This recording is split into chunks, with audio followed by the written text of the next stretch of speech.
మాట. ముఖ్యంగా phone tapping case చాలా భయంకరమైనటువంటి కేసు.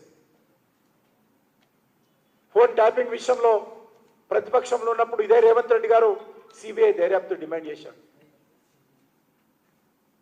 భారతీయ జనతా పార్టీ ఆఫీసులో పనిచేసేటువంటి సిబ్బంది యొక్క ఫోన్ కూడా ట్యాప్ చేయడం జరిగింది. ఈరోజు భారతీయ జనతా పార్టీ నాయకుల ఫోన్లు ట్యాప్ చేయడం జరిగింది.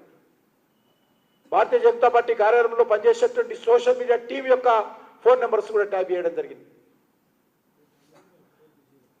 ఈ ప్రభుత్వము హైకోర్టులో చెప్పినట్టు హైకోర్టు యొక్క జడ్జీల ఫోన్లు, వ్యాపారస్తుల ఫోన్లు, సినిమా నటుల ఫోన్లు, ప్రతిపక్ష పార్టీల నాయకులు కార్యకర్తల ఫోన్లు, ఎన్నికైనటువంటి ప్రజాప్రతినిధుల ఫోన్లు కూడా అప్పటి బీఆర్ఎస్ ప్రభుత్వం ట్యాప్ చేస్తే ఇప్పటి వరకు కాంగ్రెస్ పార్టీ ప్రభుత్వము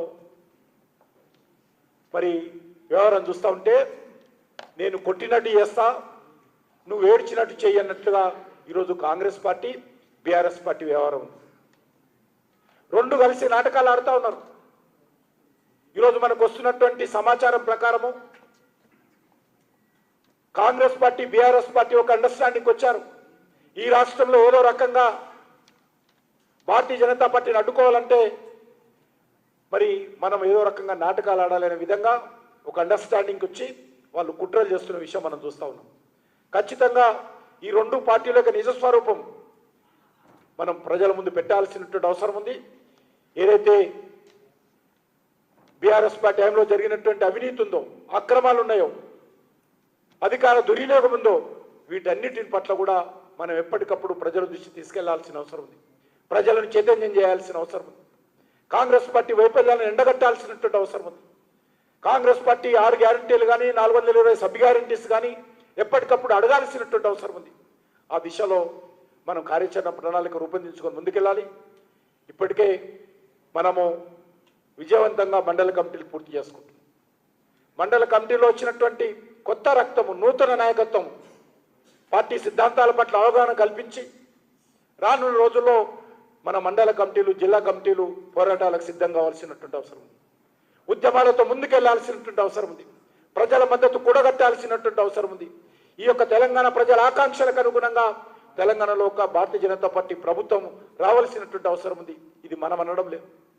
ఈ రాష్ట్రంలో ఎవరిని కలిసినా, ఏ తెలంగాణ ఉద్యమకారుడిని కలిసినా, ఏ తెలంగాణ విద్యావంతుడిని కలిసినా, ఏ తెలంగాణ కళాకారుని కలిసినా, తెలంగాణకు సంబంధించినటువంటి ఏ ప్రభుత్వ అధికారి, ఉన్నతాధికారులను కలిసినా కూడా ఒకటే మాట, ఈ రాష్ట్రం రక్షించాలంటే ఈరోజు భారతీయ జనతా పార్టీ రావాలి.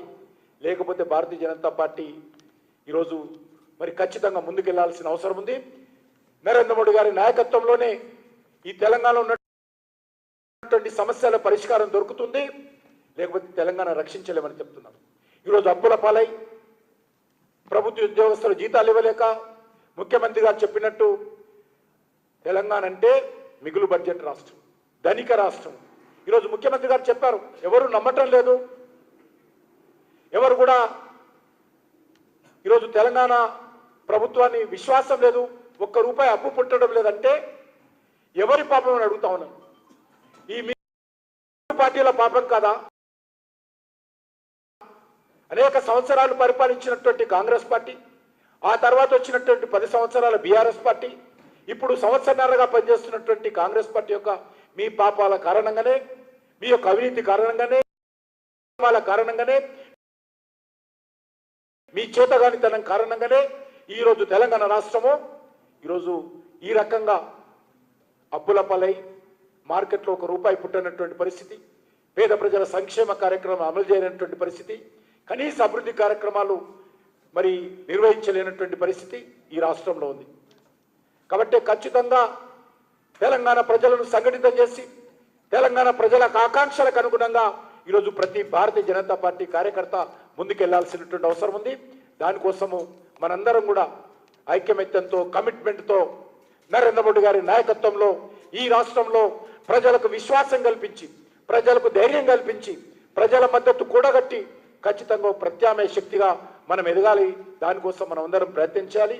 అందుకోసమే రానున్న రోజుల్లో అనేక కార్యక్రమాలు మండల్ లెవెల్లో వర్క్షాప్స్ నిర్వహించుకోవాలి, జిల్లా లెవెల్లో వర్క్షాప్స్ నిర్వహించుకోవాలి, శిక్షణ తరగతులు ఏర్పాటు చేసుకోవాలి. ఒక కొత్త నాయకత్వం ఈరోజు మోర్చాల ద్వారా మండల స్థాయిలో ఏర్పాటు చేయబెట్టిన మోర్చాల ద్వారా కొత్త నాయకత్వం రావాలి, నూతన రక్తం రావాలి. గ్రామీణ ప్రాంతాల్లో ఉన్నటువంటి బడుగు బలహీన వర్గాల నుంచి, రైతు కుటుంబాల నుంచి, గ్రామాల్లో ఉన్నటువంటి యువకుల నుంచి ఈ యొక్క మోర్చాలలో నాయకత్వం కల్పించి వాళ్ళ ద్వారా ఒక కొత్త నాయకత్వాన్ని ఈ తెలంగాణ రాష్ట్రంలో భారతీయ జనతా పార్టీ ద్వారా అందించి ఖచ్చితంగా మరి తెలంగాణ ప్రజల కోసం మనం అనేక రకాల ఉద్యమాలకు మనం వెనకాడగలసిన అవసరం లేదు. ఈ తెలంగాణ అభివృద్ధి కోసం కేంద్ర ప్రభుత్వం అంకిత భావంతో ప్రయత్నం చేస్తాం. ఈరోజు గతంలో ఉన్నటువంటి బీఆర్ఎస్ పార్టీ, ఇప్పుడు ఉన్నటువంటి కాంగ్రెస్ పార్టీ ఒక అలవాటుగా మారింది. కేంద్రము లేకపోతే, కేంద్రం సంబంధించినటువంటి సహకారం లేకపోతే ఈ రాష్ట్రంలో ఏ ఒక్క అభివృద్ధి కార్యక్రమం కూడా జరిగే పరిస్థితి లేదు. గ్రామాలలో కావచ్చు, లేకపోతే జాతీయ రహదారుల విషయంలో కావచ్చు, రైల్వేల విషయంలో కావచ్చు, హెల్త్ విషయంలో కావచ్చు, ఎడ్యుకేషన్ విషయంలో కావచ్చు, అన్ని రంగాలలో కూడా ఈరోజు నరేంద్ర మోడీ గారి ప్రభుత్వము చిత్తశుద్ధితో తెలంగాణ అభివృద్ధి కోసం పనిచేస్తూ ఉన్నది. కాబట్టి మనము ఈ దిశలోనే ఆలోచన చేసి ఈ యొక్క తెలంగాణ రాష్ట్రంలో